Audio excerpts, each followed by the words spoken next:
நான் இங்க வந்து ரொம்ப ஆழமான ஒரு எனர்ஜிய பார்க்குறேன். நீங்க ரொம்ப பக்கமா இல்லன்னா இப்போ, இப் இந்த நொடி வந்து நீங்க ரொம்ப மன வேதனைய அனுபவிச்சுட்டு இருக்கீங்க. அது வந்து காதல் தோல்வியால இருக்கலாம். யாராவது உங்கள முதுகுல குத்திருக்கலாம். உங்க இதயத்த காயப்படுத்தியிருக்காங்க. சுக்குநூறா உடைச்சிருக்காங்க.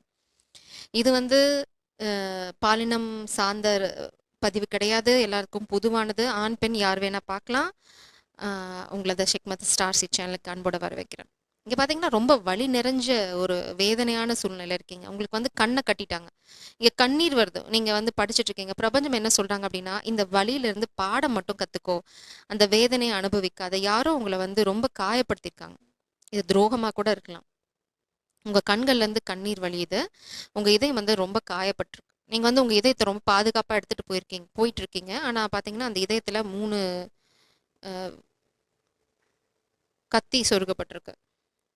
பிரபஞ்சம் என்ன சொல்றாங்க அப்படின்னா, இதுலேருந்து பாடம் மட்டும் கத்துக்கோங்க. இது வந்து உங்களுக்கு வலிய குடுக்கறதுக்கான ஒரு விஷயம் கிடையாது. இந்த பாடத்த நீங்க கத்துக்கணும் அப்படிங்கிறதுக்காக தான் இந்த விஷயம். இப்போதைக்கு நீங்க ஃபோக்கஸ் பண்ண வேண்டியது, நீங்க எதுல கவனம் செலுத்தணும் அப்படின்னா, அதுலேருந்து எப்படி வெளியில வரதுங்கள மட்டும் கவனம் செலுத்துங்க. அதையே திரும்ப திரும்ப ஆசை போடாதீங்க. அது வந்து உங்களுக்கு மேல மேல வலிய தான் கொண்டு வரும். பாடத்த மட்டும் கத்துக்கோங்க. என்ன பாடம் கத்துக்கிட்டீங்க? நம்பி ஏமாந்தீங்களா? இல்ல வந்து அ அ திரும்ப திரும்ப சந்தர்ப்பம் குடுத்தீங்களா? என்ன தப்பு பண்ணீங்க? அப்படின்றத மட்டும் நீங்க கத்துக்கோங்க. அந்த தப்ப திரும்ப செய்யாதீங்க. இப்போ உங்களுக்கு குழப்பமா இருக்கலாம். எந்த பக்கம் போறதுன்னு தெரியல. நான் இப்ப என்ன பண்ணுவேன்? என் வாழ்க்கையில காதல் இருக்கா? இல்லையா? அப்படின்னு நீங்க நொந்து போய் இருந்தீங்க அப்படின்னா, இது வந்து ரொம்ப வலி நிறைஞ்ச தருணம் தான் உங்களுக்கு. நான் இல்லன்னு சொல்லவே மாட்டேன். ஆனா, இத விட வலி நிறைஞ்சதா இருந்திருக்கும். இவங்கள நம்பி நீங்க போயிருந்தீங்க அப்படின்னா, உங்க வாழ்க்கையே எதிர்காலமே நரகமாயிருக்கும். பிரபஞ்சம் அதனால தான் உங்கள வந்து முன்னாடியே அந்த பெரிய ஒரு துர்சம்பவத்திலருந்து உங்கள காப்பாத்திட்டாங்க. இப்ப வந்து உங்களுக்கு சோகமா இருக்கலாம். ஆனா, நான் ஏன் இத இவ்ளோ நம்பிக்கையோட சொல்றேன்னா, என்னால பார்க்க முடியுது உங்களோட எதிர்காலத்துல என்ன இருக்கு அப்படின்னு. ஸோ உங்க எதிர்காலத்துல என்ன இருக்குங்கிறத போக போக நீங்களும் இப்ப தெரிஞ்சுப்பீங்க. பிரபஞ்சம் என்ன சொல்றாங்க அப்படின்னா, குழப்பமா இருக்கா? பரவால்ல. நீ அங்கேயே நிக்க தேவையில்ல. காத்துரு. நீங்க எங்கேயுமே போய் யாருக்காகவும் காத்துட்டு இருக்க வேண்டிய அவசியமும், கர்மாவும் உங்களுக்கு இல்ல. நீங்க ரொம்ப அழகான ஒரு சோல். இப்போதைக்கு பிரபஞ்சம் வந்து உங்களுக்கு 2 ஆப்ஷன் இருக்கு அப்படின்னு நினைச்சீங்க அப்படின்னா, இல்ல இப்போ ஒரு பழைய காதல் இருக்கீங்க பார்த்தீங்கன்னா, ஒரு டால்ஃபின் பின்னாடி இருக்கு. உங்களுக்கு ஒரே ஒரு காதல் தான். அது வந்து உங்கள ஏமாத்துனவங்க கிடையாது. ஸோ நீங்க இங்க ஜகிள் பண்ண வேண்டிய அவசியமே இல்ல. குழப்பிக்க வேண்டிய அவசியமே இல்ல. காத்துட்ருங்க. உங்களுக்கு சரியான காதல் உங்க கைகள்ல சரியான தருணத்துல வரும். நீங்க அழகா மேனிஃபெஸ்ட் பண்ணிட்டு இருக்கீங்க. என்ன பண்றீங்களோ, அத வந்து பிரபஞ்சம் உங்களுக்கு குடுக்கறதுக்கு தயாரா இருக்காங்க. ஆனா சரியான தருணத்துல தான் அது நடக்கும். Divine timing. அதுவரைக்கும் நீங்க காத்துட்டு இருந்து தான் ஆகணும். அதுக்காக நீங்க காத்துட்டு இருக்கேங்கிறதுக்காக இங்க ஓடி போய் திரும்ப பண்ணு வாங்காதீங்க. அதுதான் பிரபஞ்சம் சொல்றாங்க. காத்துட்டு இருக்காத. நீ வந்து உன் வேலையில நீங்க வந்து உங்களோட சொந்த வாழ்க்கையில வந்து அ எல்லாத்தையும் வந்து குழப்பமா வச்சுட்டு இருக்கீங்க அப்படின்னா, அந்த குழப்பங்கள வந்து ஒண்ணொன்னா வந்து நீங்க அந்த முடிச்சு அந்த குழப்பங்கள நீங்க அவிழ்த்துட்டே வந்தீங்க ஒண்ணு ஒண்ணு ஒண்ணா அப்படின்னீங்கன்னா, உங்களோட காதல் வாழ்க்கை அ அது நீங்க இந்த இந்த முடிச்சுக்கள் எல்லாம் அவிழ்த்து, "அப்பா! இப்ப என் வாழ்க்கைய பார்த்தா ரொம்ப ஒரு மாதிரி அ அ அம்சமா இருக்கு." அப்படின்னு நீங்க நினைக்கிற தருணத்துல உங்க காதல் வரும். காதல் யார் அப்படின்னு பார்த்தீங்கன்னா, the emperor. Being the authority of your own life comes with lot of responsibility. உங்க காதல் வாழ்க்கையா இருக்கட்டும், உங்களோட சொந்த வாழ்க்கையா இருக்கட்டும், நீங்க பொறுப்பெடுத்துக்கணும். ஓகே, என் காதல் இப்படிதான் இருக்கும். நீங்க தான் முடிவு பண்ண போறீங்க. பிரபஞ்சம் சொல்றாங்க, "நீ யாரையும் தொரத்தணும்னு அவசியம் இல்ல. முடிவு எடுக்க போறதே நீ தான். நீ முடிவு எடுத்துட்டு காத்துட்டு, உன் முடிவுக்கு தகுந்த மாதிரி ஒரு ஆள் அனுப்ப வேண்டியது எங்களோட பொறுப்பு" அப்படின்றாங்க. இது சேஞ்ச், டிரான்ஸ்ஃபர்மேஷன். இந்த வலி உங்கள காயப்படுத்த இல்ல நிச்சயமா. அதனால தான் பிரபஞ்சம் சொல்றாங்க, "காத்துட்ரு. உனக்கு என்ன கிடைக்கணும்னு விதி இருக்கோ, அது நிச்சயமா உன்ன வந்து சேரும். அதுக்கு நாங்க பொறுப்பு" அப்படின்னு சொல்றாங்க. அதுவரைக்கும் நீங்க பண்ண வேண்டியது எல்லாமே என்ன அப்படின்னு பார்த்தீங்கன்னா, உங்களோட சொந்த வாழ்க்கையில இருக்க விஷயங்கள ரொம்ப ரொம்ப தெளிவா ஆக்கிக்கோங்க. 6 சக்ரா, ஆர்க்ஏஞ்சல் மெட்டட்ரான் ரொம்ப ரொம்ப பவர்ஃபுல்லான ஆள் உங்க வாழ்க்கையில வரப்போற காதல். அடுத்து எம்பரர் எனர்ஜி. சைக்கிக் பீயிங் ஏன்னா வந்து இது ட்வின் ஃப்ளேம், சோல்மேட் ஜேர்னியா இருக்கலாம், ஸ்ட்ராட்டஜி. இது வந்து டிவைன் பிளான். இல்ல இந்த பர்சன் வந்து அவங்களோட வாழ்க்கைய நீங்க பண்ற மாதிரியே ஒழுங்குபடுத்திட்டு இருக்கலாம். ஏதோ ஒரு விஷயம் அவங்க வாழ்க்கையிலும் இப்ப நடந்துட்டு இருக்கு.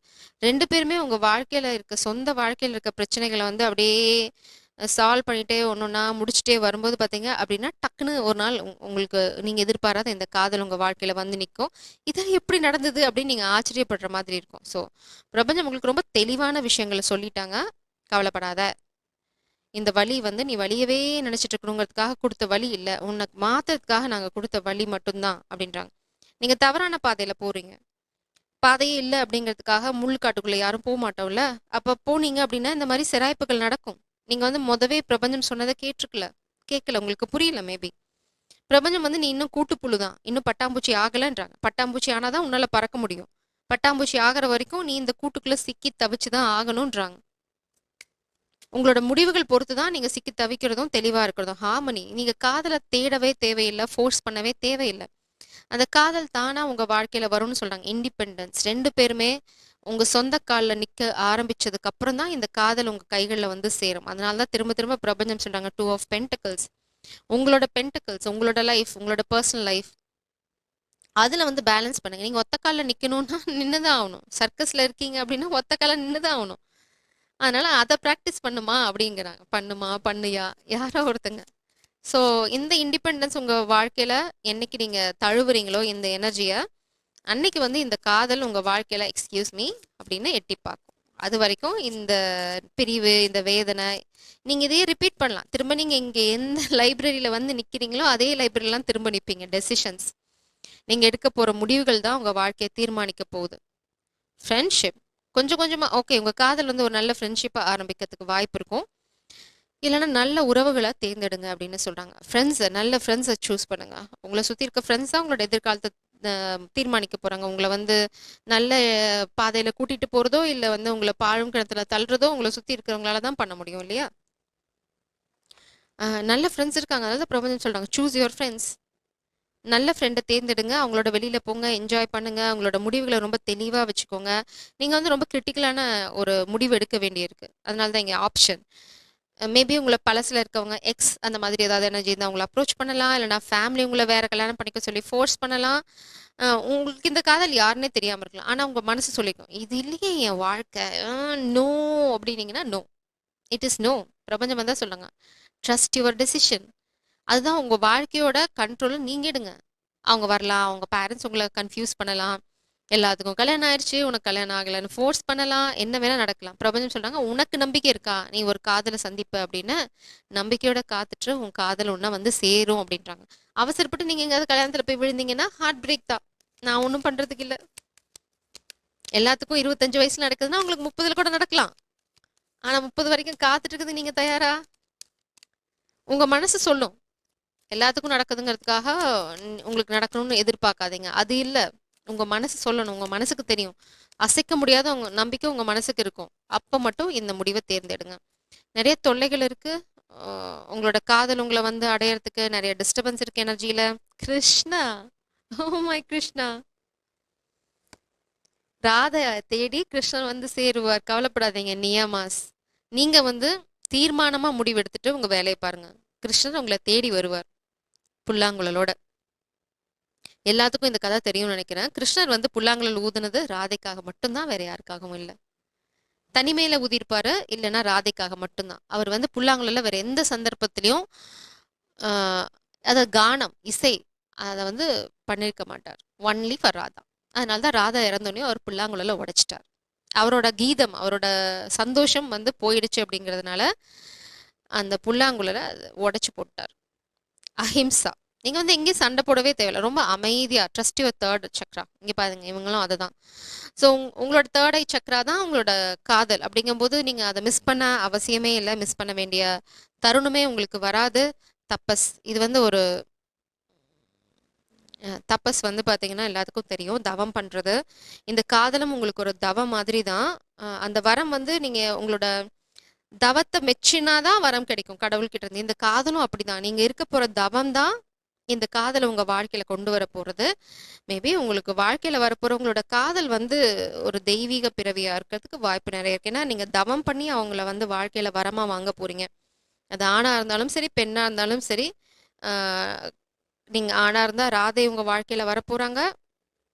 இந்த அளவுக்கு காதல் உங்களுக்கு இருக்கணும். கிருஷ்ணர் கண்ணீர் விட்டதும் ராதைக்காக மட்டும்தான். அவர் மனசு வேற யாருக்காகவும் கலங்குனதே கிடையாது. ஆனா ராதைக்கு ஒரு சின்ன விஷயம் அப்படின்னா, அவர் கண்கள்ல இருந்து தார தாரையா தண்ணீர் கொட்டும்.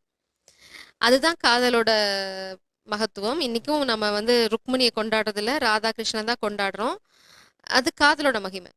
ஸோ அந்த அளவுக்கு ஒரு அழகான காதல் உங்க வாழ்க்கையில இருக்கு. நீங்க வந்து அதுக்கு ரொம்ப முக்கியமா பண்ண வேண்டியது நான் வந்து ரொம்ப சாதாரணமான ஆள். டைம் இருக்கான்னு பார்த்துக்கிறேன். நான் வந்து ஸ்டோரி சொல்ல சரி நான் இத மட்டும் ரொம்ப ஷார்ப்பா சொல்லிடுறேன். நான் நெறைய தப்பு பண்ணிட்டேன். என்னால டிவைன் ஃபெமினின் ஆக முடியுமா? என்னால இந்த மாரி ஒரு தெய்வீக காதல் அட்ராக்ட் பண்ண முடியுமா?